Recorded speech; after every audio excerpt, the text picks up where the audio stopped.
Shanwaz Ahmed. Welcome to my channel SA Pharmacy Times. In the previous lecture, we are discussed about heterocyclic compounds, basic and also our classification of heterocyclic compounds. And today we are discuss about nomenclature of heterocyclic compounds. हम nomenclature करते हैं heterocyclic compounds का। कैसे कर सकते हैं? इसके लिए हमारे पास दो मेथड है। पहला मेथड है ट्रायल मेथड ऑफ नोमेनक्लेचर और वी कैन से सिंपल और common method of nomenclature. Common method of nomenclature हर्स्ट नोमेनक्लेचर मेथड है। ये क्या कह सकते हैं? ये बहुत बड़ा डेवलपिंग है इन द हेटेरोसाइक्लिक कंपाउंड्स। हर्ष जब नोमेनक्लेचर हमारा स्टार्ट हुआ हेटेरोसाइक्लिक केमिस्ट्री में, कॉमन नेम से हुआ। हम कैसे करते थे? Early days of organic chemistry में इसको हम based on their source, based on their appearance. It means अगर हम बात करें बेस्ड ऑन देयर सोर्स की, बेस्ड ऑन देयर सोर्स में हम सबसे पहले क्या देखते हैं कि हमारा कोई भी कंपाउंड है तो वो कहाँ से ऑब्टेन है। फॉर एग्जाम्पल पिकोलिन ऑब्टेन होता है कोल्टार से, तो हम इस कोल्टार के बेस पर हम पिकोलिन का नाम रख देते हैं और हमने पिकोलिन के स्ट्रक्चर है इसका नाम हमने रख दिया। Second one is based on their characteristics. हम उसके नेचर को देखते हैं वो कैसा है, उसके कैरेक्टर के बेस पे हम उसका नाम रखते हैं। फॉर एग्जांपल पायरोल हमारा जो होता है बेसिक नेचर का होता है। पायरोल का हमने यहाँ पे स्ट्रक्चर बनाया है, ठीक है, तो उसके बेसिस पे हमने नाम रख दिया। बट क्या होता है कि इसका नाम से हमें सिर्फ सिंपल सी इंफॉर्मेशन मिल पाती है। कह सकते हैं बहुत ही कम इंफॉर्मेशन मिल पाती है। जैसे कि हमें इसका सिंपल नाम पता चल जाता है, कहाँ से ऑब्टेन है, इसकी प्रॉपर्टी क्या है, सिंपल सी जानकारी मिल पाती है। बट हम डील कर रहे हैं यहाँ पर मेडिसिनल केमिस्ट्री से या फार्मास्यूटिकल केमिस्ट्री से। हमें ड्रग्स के, मेडिसिन के स्ट्रक्चर पढ़ने हैं, हमें उसके बॉन्ड्स के बारे में जानना है, उसका स्ट्रक्चर कैसा है, उसका स्ट्रक्चर जो है उसकी एक्टिविटी क्या कर सकता है, हमारा कौन सा स्ट्रक्चर कंपाउंड है, कौन सा एटम उसमें प्रेजेंट है जो, या कौन सा बॉन्ड प्रेजेंट है जो किस एक्टिविटी के लिए इम्पोर्टेंट है, कौन सी फार्माकोलॉजिकल एक्टिविटी दे रहा है। तो उसके लिए हम नोमेनक्लेचर इससे नहीं कर सकते क्योंकि ये हमें बहुत ही स्मॉल या लिटिल इंफॉर्मेशन दे रहा है। तो इसके लिए हम क्या करेंगे? सिस्टमेटिक मेथड यूज करेंगे, systematic method of nomenclature. Systematic method of nomenclature is most relevant system by IUPAC. Is done by Hans-Friedman system. Hans-Friedman system क्या है? एक सिस्टम है nomenclature का जिससे हम nomenclature कर सकते हैं। ये क्या स्पेसिफाई करता है? ये नेचर को बताता है, हमारे कंपाउंड में पोजीशन को बताता है, रिंग साइज को एक्सप्लेन करता है कि हमारा साइज जो है वो कैसा है, कितना बड़ा है, और टाइप ऑफ हेटेरोएटम, किस टाइप का हेटेरोएटम हमारे कंपाउंड में है इसको भी एक्सप्लेन करता है। नंबर कितने हैं उसके हेटेरोएटम में या बॉन्ड में उसको भी एक्सप्लेन करता है, ठीक है। तो इसमें इंपॉर्टेंट क्या है? प्रीफिक्स प्री मतलब पहले, प्रीफिक्स किसी भी कंपाउंड का नोमेनक्लेचर करने से पहले हम उसका जो भी नाम लिखते हैं वो क्या होता है? प्रीफिक्स। देन स्टेम आता है, लास्ट हमारा सफिक्स आता है, ठीक है। तब किसी भी नोमेनक्लेचर का IUPAC सिस्टम से हमें नोमेनक्लेचर करना है, उसका नामकरण करना है, तो कैसे करेंगे? सबसे पहले हम कंबाइन करेंगे प्रीफिक्स को कंबाइन करेंगे। प्रीफिक्स मतलब कोई भी जो हमारे कंपाउंड में हेटेरोएटम प्रेजेंट है, हेटेरोएटम इन द सेंस जैसे कि ऑक्सीजन, सल्फर, नाइट्रोजन, ठीक है। ऑक्सीजन को हम क्या कहते हैं? ऑक्सीजन को ऑक्सा, सल्फर को थाया, He को सेलेना, नाइट्रोजन को एजा, फास्फोरस को फास्फा, As आर्सा, ठीक है। आर्सेनिक को क्या कहते हैं? आर्सा। ये हमारे क्या है? ये हेटेरोएटम है, इनको हम एज अ प्रीफिक्स यूज करते हैं नोमेनक्लेचर के लिए, ठीक है। तो कंबाइन हमने कर लिया प्रीफिक्स। अब स्टार्ट कहाँ से करेंगे? स्टार्ट हम हेटेरोएटम से करते हैं। किसी भी कंपाउंड का हमें नोमेनक्लेचर करना है तो हम कहाँ से स्टार्ट करेंगे? हेटेरोएटम से स्टार्ट करेंगे, ठीक है। अगर उस कंपाउंड में, किसी भी कंपाउंड रिंग स्ट्रक्चर में दो कंपाउंड प्रेजेंट है, ठीक है, मान लीजिए नाइट्रोजन या सल्फर प्रेजेंट है, तब हम उसको प्रायोरिटी के बेस पर एक्सप्लेन नोमेनक्लेचर करेंगे। उसका प्रायोरिटी कैसे होगी? सबसे पहले ऑक्सीजन आएगा, देन सल्फर आएगा, देन सेलेना आएगा, नाइट्रोजन आएगा। इस तरह से हमारे ये सारे नेम आएंगे। ये हमने प्रायोरिटी के बेस पर लिखा है, ठीक है। तो इसका नाम क्या है? ऑक्सा, थाया, सेलेना, एजा, फास्फा, आर्सा। ठीक है, हमारे जो देन इसके बाद अगर हमारा सेम है, सेम का मतलब जैसे कि हमारा कोई भी कंपाउंड प्रेजेंट है, जैसे नाइट्रोजन 2 बार सेम ही एक ही कंपाउंड में प्रेजेंट है, तब उसको हम डाई या ट्राई से इंडिकेट करेंगे। 2 प्रेजेंट है तब डाई, 3 प्रेजेंट है तब ट्राई। अगर यही नाइट्रोजन 4 बार प्रेजेंट है तो टेट्रा हो जाता है। तो इसको हम इस तरह से स्पेसिफाई करेंगे। हमारा जो रिंग साइज होगा लगभग जो है 3 to 10 मेंबर्ड का होगा। अब आइए देखते हैं प्रीफिक्स। हमने जान लिया प्रीफिक्स क्या होता है। प्रीफिक्स मतलब जो पहले ऐड है। अब जानते हैं सफिक्स क्या होता है। सफिक्स जो लास्ट में ऐड होता है, यहाँ पर बहुत इंपॉर्टेंट है सफिक्स। अब कोई भी साइक्लिक स्ट्रक्चर है तो उसके पास कम से कम 3 कार्बन होने चाहिए।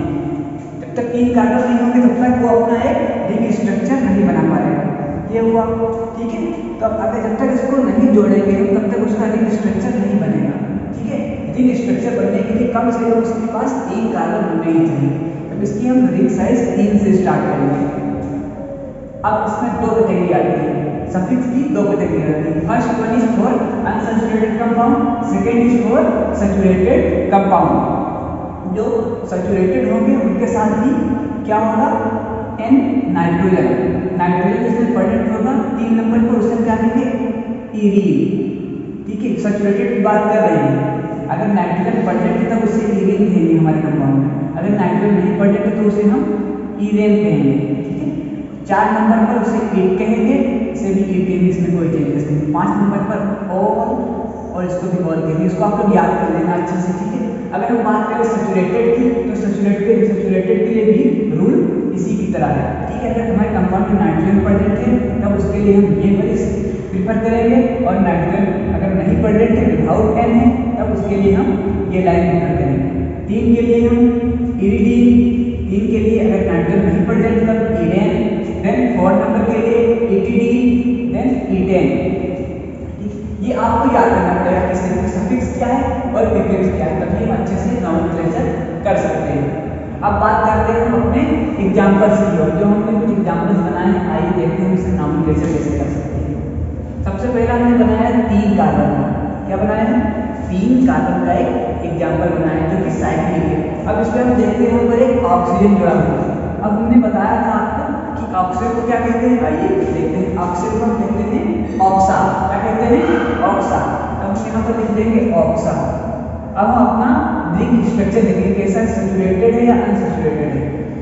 तो रिंग स्ट्रक्चर आई थिंक ये कैसा है बताइए आपको। रिंग स्ट्रक्चर जो है हमारा वो सैचुरेटेड है। सैचुरेटेड का सिंगल बॉन्ड है, इसमें डबल बॉन्ड है ना ट्रिपल बॉन्ड है। ठीक है, जब सिंगल बॉन्ड किसी कंपाउंड में होता है तब वो सैचुरेटेड होता है। अगर किसी कंपाउंड में डबल बॉन्ड या ट्रिपल बॉन्ड हो जाते हैं तो वो कंपाउंड हमारा अनसैचुरेटेड हो जाता है। Sorry for the interruption. So हम देखेंगे यहाँ पर हम अपना नॉमेनक्लेचर कैसे कर सकते हैं। इसका नॉमेनक्लेचर करने के लिए सबसे पहले हम क्या देखेंगे, हमारा जो कंपाउंड हेट्रोएटम वो कैसा है।